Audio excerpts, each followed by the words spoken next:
saya Lee Wei Yen dengan nombor metrik 278159. Saya sebagai Ketua Kumpulan 11 untuk subjek MPU 1043 Grup N. Saya ingin membawa ahli kumpulan saya untuk membincangkan tentang isu penerangan kanak-kanak yang berlaku di Malaysia. Seterusnya, saya akan membagikan kepada ahli kumpulan saya iaitu T. Jing Sheng untuk bincangkan tentang pengenalan. Dipersilakan.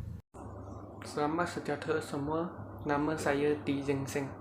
Nombor metrik saya ialah 276908. Saya ingin membentangkan tajuk perteraan kanak-kanak di Malaysia.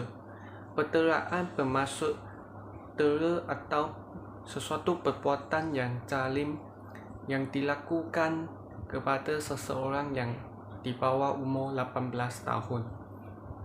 Terdapat beberapa jenis perteraan di Malaysia seperti perteraan fizikal, perteraan emosi, perteraan seksual dan perabaian. Kembali kepada bahagian saya iaitu menjelaskan jenis-jenis penderaan kanak-kanak yang berlaku di Malaysia sama ada penderaan fizikal, penderaan emosi dan juga penderaan seksual. Pertama sekali, penderaan fizikal juga boleh dikenali sebagai kecederaan tidak sengaja atau dipukul. Penderaan fizikal berlaku apabila kelakuan ibu bapa atau penjaga di atas kanak-kanak dan menyebabkan kecederaan fizikal di atas tubuh mereka. Penderaan fizikal sering berlaku kerana tekanan ibu bapa atau penjaga yang terlalu besar dan mereka akan memukul kanak-kanak mereka sampai terdapat luka yang serius. Seterusnya, penderaan emosi. Penderaan emosi juga merupakan salah satu penderaan yang sering berlaku di Malaysia.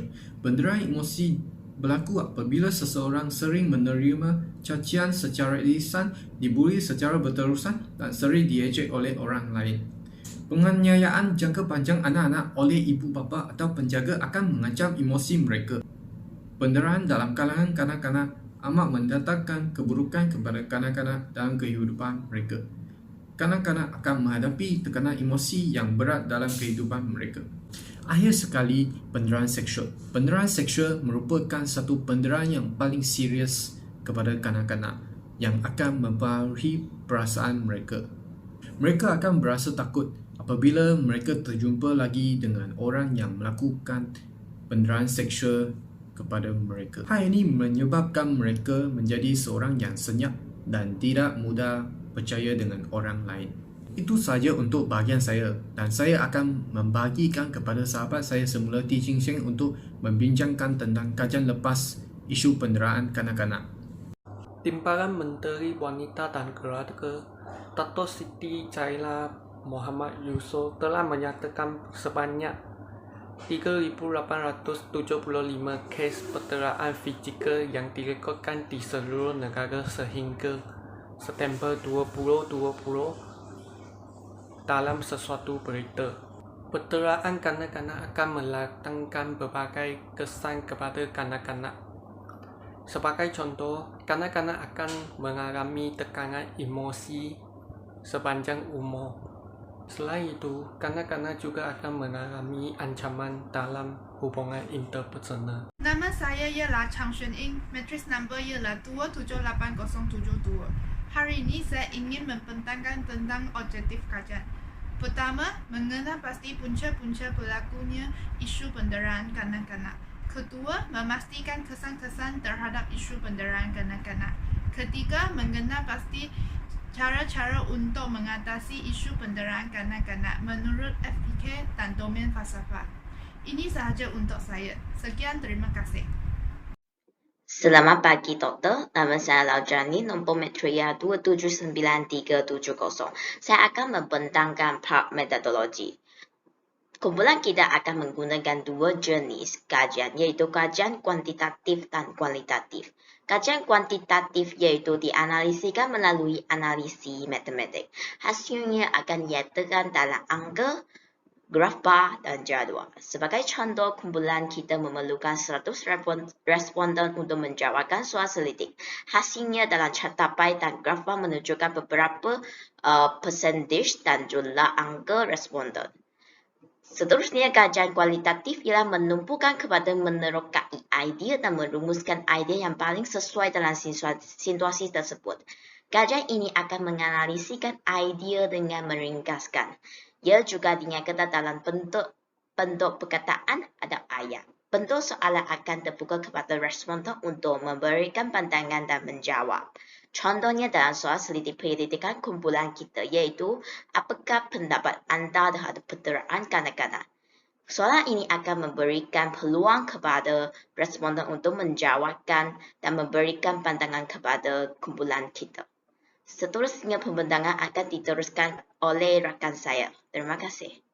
Nama saya Peng Pei Wen, metrik number ialah 279149.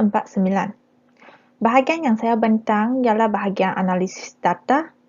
Kami mengumpulkan data ini daripada 100 orang responden dan kebanyakan responden adalah dari mahasiswa dan mahasiswi Universiti Utara Malaysia. Dan terdapat 20 orang lelaki dan 80 orang perempuan mengisi Google Form ini. Seterusnya, soal selidik yang saya menyatakan dalam infografi ialah adakah kes penderaan kanak-kanak sering berlaku sekarang? Dan keputusan menyatakan ada sebanyak 83 orang menjawab ya. Di samping itu, terdapat 7 orang menyatakan ada penderaan kanak-kanak berlaku dalam keluarga mereka atau orang sekeliling mereka. Setakat sini pembentangan saya. Saya akan menyerahkan pembentangan kepada grup member lain untuk meneruskan pembentangan. Terima kasih. Assalamualaikum warahmatullahi wabarakatuh. Nama saya Nur Atira binti Mausin, nombor metrik 280603.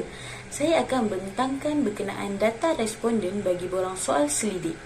Bagi peringkat umur, majoriti responden kami terdiri daripada golongan 19 hingga 24 tahun dengan jumlah seramai 92 orang bersamaan 92%, manakala seramai 5 orang yang berumur bawah 18 tahun iaitu 5%, dan hanya 3 orang responden kami yang berumur 25 tahun ke atas bersamaan dengan 3%.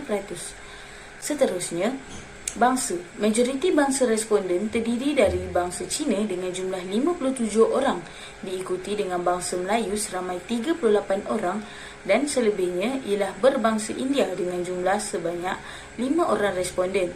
Selain itu, bagi agama pula, seramai 42 orang responden kami beragama Buddha, diikuti dengan 38 orang beragama Islam, kemudian seramai 15 orang beragama Kristian, dan minoriti responden kami ialah beragama Hindu, iaitu 5 orang responden.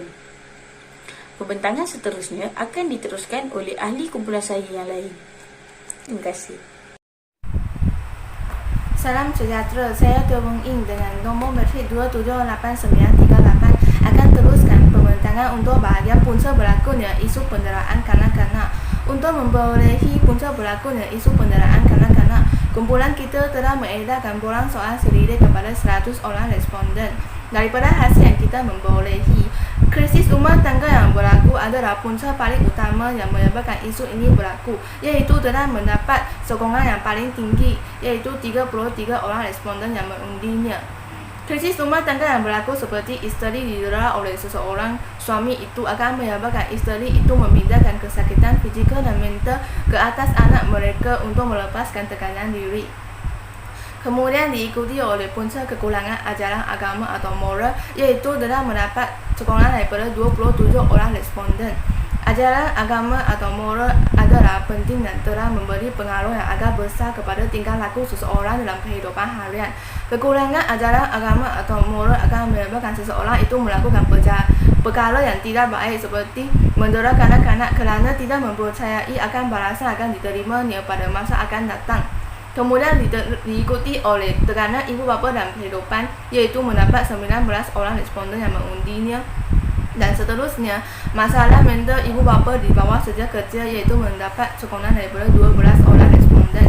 Dan punca yang mendapat sokongan yang paling rendah adalah ibu bapa menghadapi tekanan di tempat kerja, iaitu hanya mendapat 9 orang responden yang menyokongnya.